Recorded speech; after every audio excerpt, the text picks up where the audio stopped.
À présent, une brève histoire des États-Unis d'Amérique. Salut les enfants, vous êtes prêts?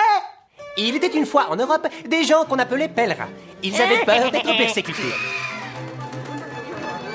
Alors, ils voguèrent vers le Nouveau Monde pour ne plus jamais avoir peur. Oh, comme je suis détendu! Oh, je me sens drôlement bien! Mais dès leur arrivée, ils furent accueillis par des sauvages et à nouveau ils eurent peur.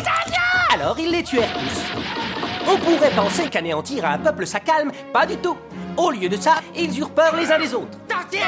Alors ils brûlèrent les sorcières. En 1775, ils commencèrent à tuer les Anglais pour devenir libres. Et ils réussirent, mais ils n'étaient toujours pas tranquilles. Alors ils passèrent le deuxième amendement qui autorisait les Blancs à détenir une arme. Toi, mon arme, je t'adore! Mon arme, je t'adore! Ce qui nous amène à l'idée ingénieuse de l'esclavage. Il faut savoir, les enfants, qu'à l'époque, les Blancs avaient même peur de bosser. Alors, ils allèrent en Afrique kidnapper des milliers de Noirs, les ramenèrent et les forcèrent à bosser dur pour rien. Et quand je dis rien, c'est pas... Chez Walmart, je gagne rien. Rien, c'est $0. Que de cheap, pot de balle. C'est comme ça que les États-Unis sont devenus le pays le plus riche du monde.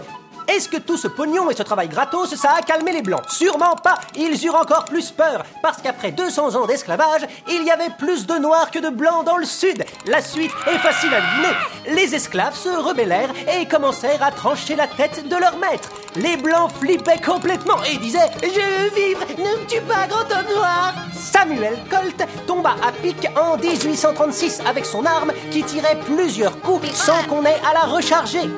Les Blancs du Sud hurlèrent.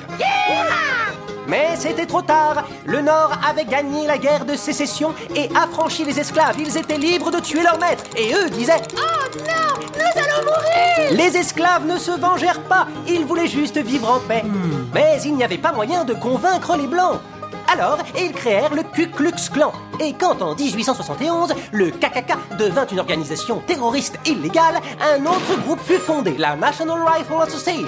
Bientôt, le pays passa une loi interdisant aux Noirs de posséder une arme.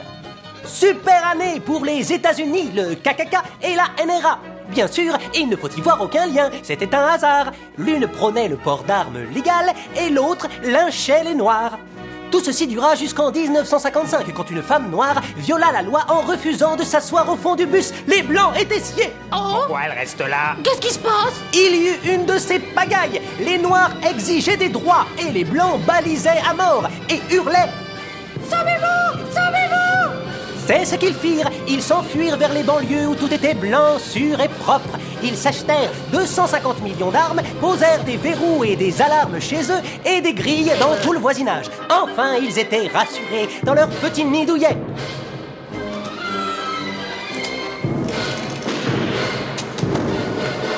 Et ils vécurent heureux jusqu'à la fin des temps.